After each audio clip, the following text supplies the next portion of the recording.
دیا گیا ہے۔ دوستو یہ حضرات بریلوی حضرات جو علماء، میں نام نہیں لینا چاہتا تھا لیکن نام لیے بغیر سمجھیں گے بھی نہیں، اور میں ان کی تنقید نہیں کر رہا ہوں اس لیے نام میں نے لے لیا۔ تو اس میں سے کچھ لوگ چھپ کے گئے تھے دارالعلوم دیکھنے، تو جب دارالعلوم کو دیکھا اور حدیث ہو رہی ہے اور جہاں قال رسول اللہ صلی اللہ علیہ وسلم، پورا دارالحدیث جو ہے درود کے نغموں سے گونج جاتا ہے، تو کہتے ہیں آپس میں، ارے صاحب یہ سب تو بہت کچھ ہے، یہ سب تو بہت کچھ ہے۔ دوستو تنہائی میں کہہ رہے تھے، دھیرے سے کہہ رہے تھے، لیکن ہمارے طلبہ پیچھے پیچھے لگ رہے تھے کہ یہ بات کرتے کیا ہیں۔ اور یہودی بھی اور نصرانی بھی سب لوگ آتے ہیں، آپ ازواج مطہرات سے کہیے پردہ کریں۔ ابھی پردے کا حکم نہیں آیا تھا لیکن حضرت عمر کے دل میں آ گیا، محدث ہیں محدث۔ حضور نے فرمایا گزشتہ امتوں میں محدث ہوتے تھے، میری اس امت میں اگر کوئی محدث ہے تو عمر ہے۔ حضور نے فرمایا محدث کس کو کہتے ہیں؟ جس میں اللہ تعالیٰ جس کے دل میں اپنی بات ڈال دیتا تھا۔ نبی نہیں ہوتا، جبریل نہیں آتے، لیکن اللہ تعالیٰ اپنی بات اس کے دل میں ڈال دیتا ہے، اس کو محدث کہتے ہیں۔ حضرت عمر فاروق محدث ہیں، انہوں نے کہا اللہ کے رسول کہیے ازواج مطہرات سے کہ پردہ کریں۔ حضور نے کہا جب اللہ کا حکم نہیں ہوا ہے تو میں کیسے کہہ دوں کہ پردے کریں۔ چند دن کے بعد آیت اتری، قل للمؤمنات یغضضن من ابصارهن ويحفظن فروجهن ولا يبدين زینتهن۔ پردے کی آیت اتر گئی، پردے کی آیت اتر گئی۔ کس کے کہنے پر پردے کی آیت اتری ہے؟ کس کے ارشاد پر؟ حضرت عمر کی۔ دوستو میں آپ سے بتاؤں، آج اس وقت سے لے کر آج تک جتنی عورتیں پردہ کرتی ہیں اور پردے کی وجہ سے ان کی عصمت اور عفت محفوظ رہتی ہے، ان سب کا ثواب حضرت عمر فاروق کو پہنچے گا انشاءاللہ۔ ساری پردہ نشین خاتونوں پر احسان ہے حضرت عمر رضی اللہ تعالیٰ عنہ کو۔ میں کہتا ہوں جب حضرت عمر کو نہیں مانتے تو پردہ کیوں کرتے؟ جب حضرت عمر کو نہیں مانتے تو پردہ کیوں کرتے ہو؟ پردہ تو ان کے حکم پر آیا، اور جو ہے یہ نقلی ہی سا پردہ، یہ تم کو حق نہیں ہے۔ پردہ کرنا ہے تو جس کے حکم کی، جس کی خواہش پر پردے کی آیت اتری ہے اس کو ماننا پڑے گا۔ دوستو یہ بڑی شان کے لوگ ہیں۔ حضرت عمر کی خلافت کا آپ مطالعہ کیجیے، حضرت عمر کی جو خلافت کا زمانہ ہے، اتنا سکون، اتنا سکون، اتنا اطمینان، اتنا اطمینان کہ جو ہے حضرت داؤد، حضرت سلیمان کی حکومت کے بعد دنیا میں اتنا اطمینان کسی حکومت میں ملا ہی نہیں ہے جتنا اطمینان حضرت عمر فاروق کے زمانے میں ملا۔ اور مسلمان وسعت ظرفی ہوتی ہے۔ حضرت عمر نے کہا جس طرح سے تم مسلمانوں کی حفاظت کرو گے اسی طرح سے ذمیوں کی حفاظت کرو گے، اور کوئی حربی کافر امن لے کر تمہارے ملک میں آ جائے گا اسی طرح سے اس کی بھی حفاظت کرو گے۔ اور ایک بوڑھا یہودی یا نصرانی تھا، وہ بھیک مانگ رہا تھا۔ حضرت عمر نے کہا کیوں بھیک مانگ رہے ہو؟ کہا کچھ میرے پاس کچھ ہے ہی نہیں۔ حضرت عمر نے کہا آئندہ سے ان کو بھی وظیفہ دیا جائے۔ ہے کوئی حکومت جو دوسرے مذہب والوں کو بھی وظیفہ دیتی ہے؟ یہ حضرت عمر کی شان تھی۔ دوستو جو ہے کہتے ہیں اتنا اطمینان، اتنا اطمینان، حضور نے بشارت دی تھی ایک زمانہ آئے گا کہ صنعاء مدینے سے لے کر صنعاء یمن تک کوئی عورت چلی جائے گی، اس کو راستے میں کوئی چھیڑنے والا نہیں ملے گا۔ دوستو وہ زمانہ حضرت عمر کا زمانہ تھا، حضرت عمر کا زمانہ تھا۔ اتنا اطمینان، اتنا اطمینان، اور دوستو رعایا اتنی جو ہے خوشحال ہے، غلے کا انبار آ رہا ہے، مختلف ملکوں سے غلے منگوائے جا رہے ہیں، سستے دام میں لوگوں کو غلہ دیا جا رہا ہے۔ اتنا سکون کا سانس لیا رعایا نے حضرت عمر کی خلافت کے زمانے میں۔ دوستو جس دن خلیفہ بنے تھے اس دن لوگ ڈر گئے تھے، یہ بڑے سخت ہیں، بڑے سخت ہیں، ان سے شیطان بھی بھاگتا ہے، ان سے شیطان بھی بھاگتا ہے۔ میرے بھائی نے یاد دلایا کہ تم نے کہا تھا کہ اگر حضرت عمر ایک دفعہ آ جاتے لکھنؤ میں تو مدح صحابہ کے جلسوں کی ضرورت ہی نہ پڑتی۔ کیوں؟ شیطان ہی نہ آتا، شیطانی حرکتیں ہی نہ ہوتی، اور جو ہے پھر مدح صحابہ کے جلسے بھی نہ ہوتے۔ تو دوستو حضرت عمر رضی اللہ تعالیٰ عنہ کے زمانے میں اتنا سکون ہے، اتنا سکون ہے کہ حد سے زیادہ ہے۔ کوئی چھوٹے سے بڑے سب کا وظیفہ متعین کر دیا۔ دوستو لوگ کیا کیا کہتے ہیں، حضرت حسین کا وظیفہ 4-5 ہزار رکھا، حضرت حسین کو مہینے میں 5,000 یا سال میں 5,000 دیا کرتے وظیفہ گھر بیٹھے بیٹھے. حضرت حسین کو تم تو صرف آنسو بہا لیتے ہو, ایک پیسہ بھی نہیں دیا ہوگا تم نے حضرت حسین, ایک پیسہ بھی نہیں دیا ہوگا. اور حضرت عمر فاروق ہر سال یا ہر مہینہ, مجھے تفصیل یاد نہیں ہے, 5,000 روپیہ حضرت حسین کی خدمت میں پیش کر دیا کرتے تھے. اور حضرت حسین خوشی خوشی لے لیا کرتے تھے. اگر حضرت حسین حضرت عمر سے مطمئن نہ ہوتے, وظیفہ لیتے. آپ کو اگر کوئی ایسا آدمی جس کو آپ پسند نہیں کرتے, جس سے آپ کو نفرت ہو, وہ کوئی چیز دے گا تو آپ حتی الامکان لینا نہیں چاہیں گے. لیکن حضرات حسنین, چاہے حضرت حسن ہوں چاہے حضرت حسین ہوں, 5,000 دونوں کا وظیفہ ہے. اور اپنے بیٹے عبداللہ ابن عمر کا 4,000 رکھا. عبداللہ ابن عمر نے کہا میں حضور کے زمانے میں جہاد کرتا تھا, میں حضور کے زمانے میں جہاد کرتا تھا, اور یہ حسن حسین بچے تھے, حضور کے زمانے میں جہاد نہیں کرتے تھے, اور ان کا وظیفہ 5,000 ہے اور میرا وظیفہ 4,000 ہے. حضرت عمر نے کہا ان کا باپ تمہارے باپ سے اچھا. یہ حضرت عمر کی تواضع ہے, حضرت عمر کی تواضع ہے. ورنہ حضرت عمر جس ترتیب سے خلافت ہے اسی ترتیب سے عظمت ہے, اور اسی ترتیب سے فضیلت ہے, اور اسی ترتیب سے شان ہے. تو دوستو, اور کہا ان کے نانا تمہارے نانا سے اچھے تھے, ان کی ماں تمہاری ماں سے اچھی ہے, اس لیے میں نے ان کا وظیفہ زیادہ کر دیا. حضرات حسنین سے محبت ہے, اپنے بیٹے کو ترجیح دیتے ہو, اور تم حضرت حسین سے محبت, سال بھر اپنے بیٹوں کو پالتے ہو, اور محرم میں 10 دن جو ہے حضرت حسین کے نام پر سبیل تھوڑا سا پانی وانی پلا دیتے ہو, اور کہتے ہو محبت کا حق ادا ہو گیا. محبت کا حق تم نہیں ادا کرو گے, محبت کا حق تو حضرت فاروق نے ادا کیا ہے, محبت کا حق تو حضرت فاروق نے ادا کیا ہے. دوستو, حضرت فاطمہ جب بیمار ہوئی تو حضرت ابو بکر صدیق رضی اللہ تعالیٰ عنہ عیادت کے لیے گئے, دروازے پر کھڑے ہیں, اور حضرت علی جا کر حضرت فاطمہ سے کہتے ہیں خلیفہ رسول تمہاری بیمار کرسی کے لیے آئے, کیا میں انہیں آنے کی اجازت دے دوں؟ فاطمہ نے کہا ضرور ان کو دے دیجیے, ضرور ان کو دے دیجیے. تو دوستو, جن کو فاطمہ اپنے گھر میں آنے کی اجازت دے رہے, شوق سے اجازت دے رہی ہیں, اگر تم کو حضرت فاطمہ سے محبت ہے تو ان سے بھی محبت ہوگی جن سے حضرت فاطمہ محبت کرتی ہے, حضرت ابو بکر صدیق سے بھی ہوگی. بہرحال صحابہ کرام کے بغیر میں صاف صاف کہتا ہوں, نہ توحید مکمل, نہ رسالت مکمل, نہ آخرت مکمل ہے. اور جب توحید اور رسالت نہیں ہے تو اس کا ایمان میں کوئی حصہ نہیں ہے. ہم کو اس سے صلح کا کوئی حق نہیں ہے. دوستو, آج دنیا میں جو حالات آ رہے ہیں, ان حالات سے لوگ بڑا دھوکہ کھا رہے ہیں. حالات جو ہیں, ان حالات سے دھوکہ نہیں کھانا چاہیے. بہرحال اگر جو ہے کوئی کچھ بھی ہو جائے, جب تک صحابہ سے نہیں محبت کرے گا تب تک وہ ہمارا ہو نہیں سکتا, ہمارا ہو ہی نہیں سکتا. ہمارا ہونے کے لیے صحابہ سے محبت ہونی ضروری ہے. ہم اسی کے لیے دعا کریں گے جو صحابہ سے محبت کرتا ہے. اگر تم چاہتے ہو توحید تمہارا مکمل ہو جائے, رسالت مکمل ہو جائے, آخرت مکمل ہو جائے, تو ہم تم سے کہتے ہیں مکمل صحابہ سے محبت مکمل ہو جائے. سارے صحابہ سے محبت مکمل ہوگی تبھی یہ چیز مکمل, صحابہ کے بغیر ہو ہی نہیں سکتا. میں نہیں کہہ رہا ہوں, اللہ قرآن میں کہہ رہا جو ہے فَإِنْ آمَنُوا بِمِثْلِ مَا آمَنْتُمْ بِهِ, صحابہ جیسا ایمان لاؤ گے تو تمہارا ایمان مکمل ہوگا, ورنہ تمہارا ایمان مکمل نہیں ہوگا.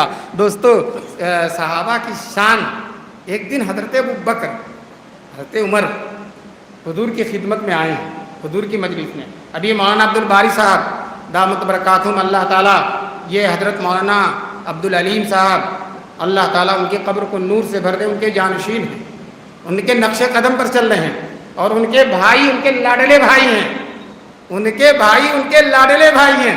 جس طرح سے حضرت عمر حضور کی زندگی میں حضور کی برکت سے دعا مانگتے تھے, تو اسی طرح سے جب حضور نہیں ہے تو حضور کے چچا کی برکت سے, حضور کے چچا کی برکت سے حضرت عمر دعا مانگ رہے ہیں, حضرت عباس کی برکت سے.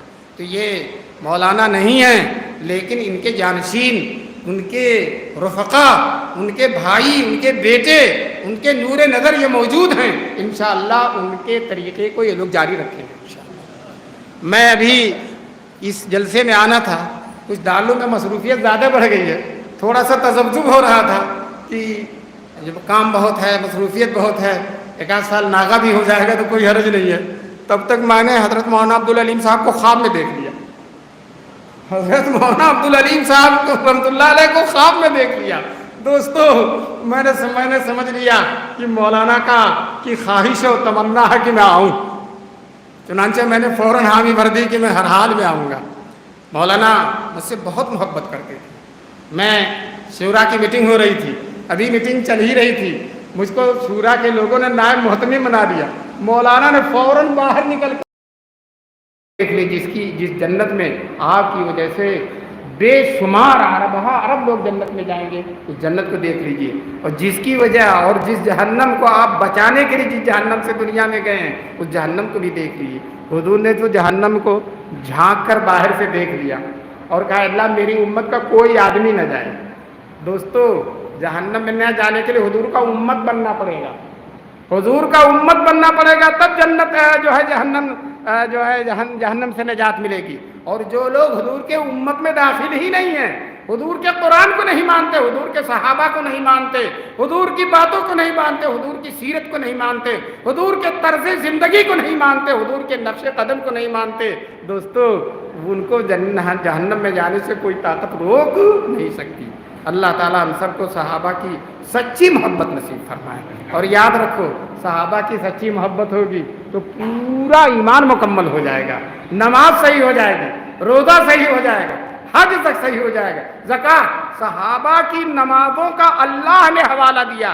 اگر کوئی بہت بڑا مصنف کسی کی بات کا حوالہ دے دیتا ہے تو اپنی خوبی قسمت پر ناز کرتا ہے، اپنی خوبی قسمت پر کیوں نہ ناز کرے؟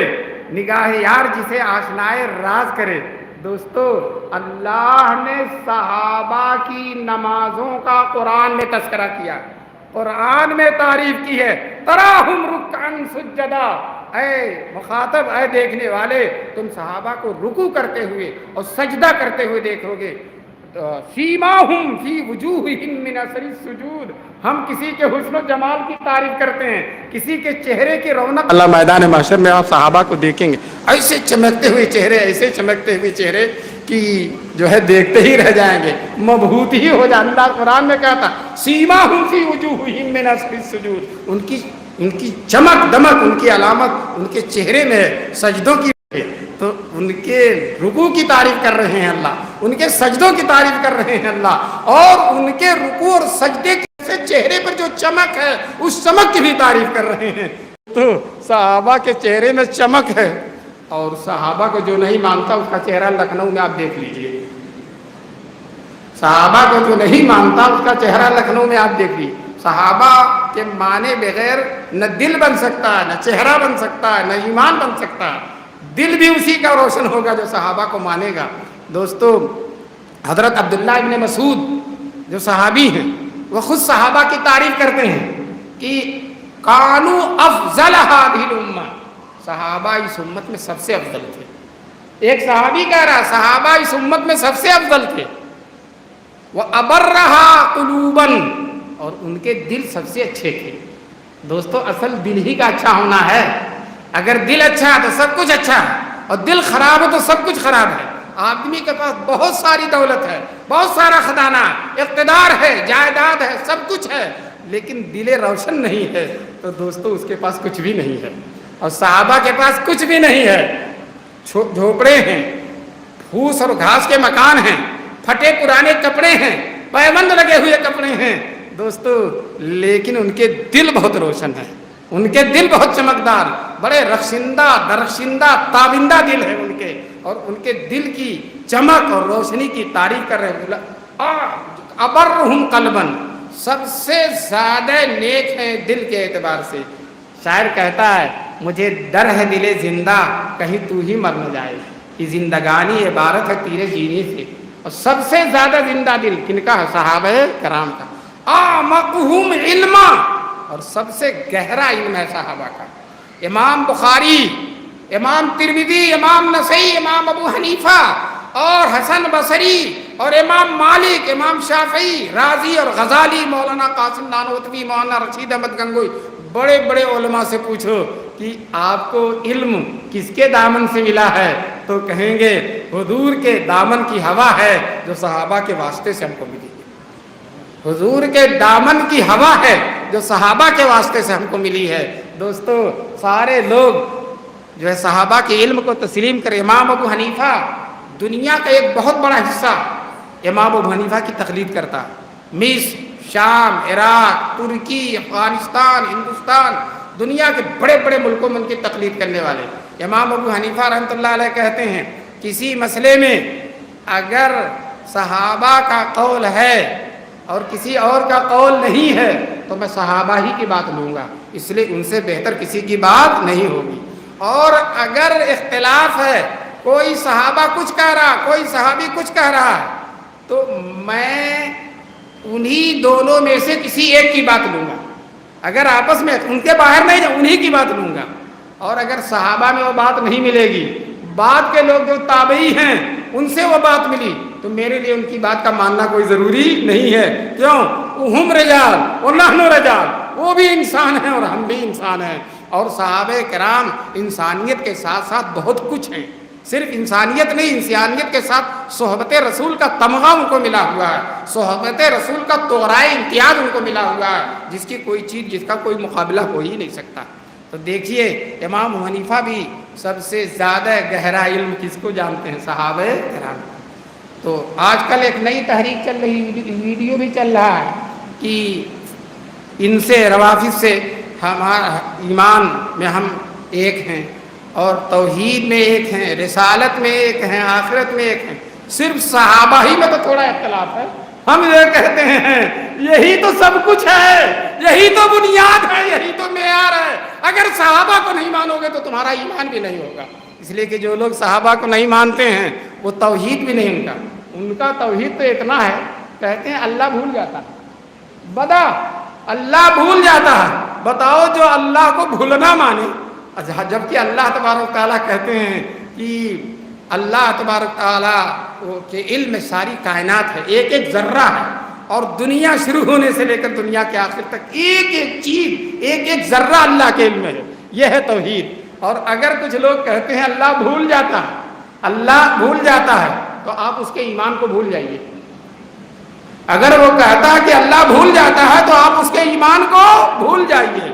دوستو یاد رکھو، صحابہ کا ماننا ضروری ہے ایمان۔ اللہ نے قرآن میں کہا فَإِنْ آمَنُوا بِمِثْلِ مَا آمَنْتُمْ بِهِ، اگر صحابہ جیسا ایمان لاؤ گے تبھی ہدایت پا سکتے ہو، اور صحابہ جیسا ایمان نہیں لاؤ گے تو ایمان ہی نہیں ہے، اس لیے ہدایت ہی نہیں ہے۔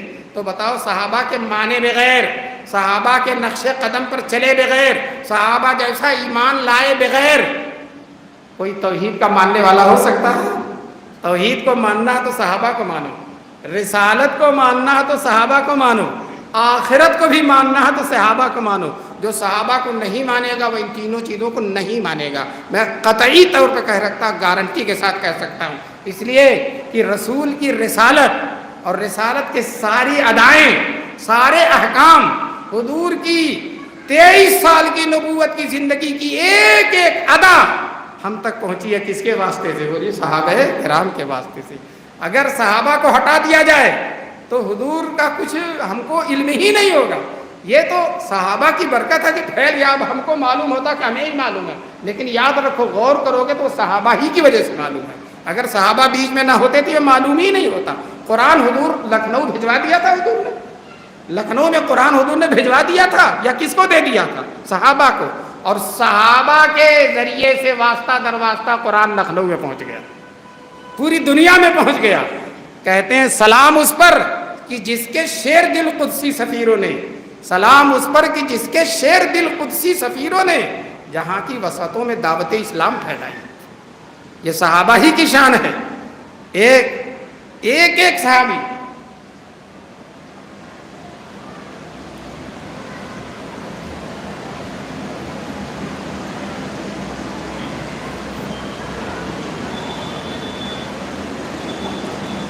ایک دن حضرت عمر نے حضور صلی اللہ علیہ وسلم سے کہا، اللہ کے رسول، آپ کے گھر میں منافقین بھی آتے ہیں اور دوسرے لوگ بھی آتے ہیں، اور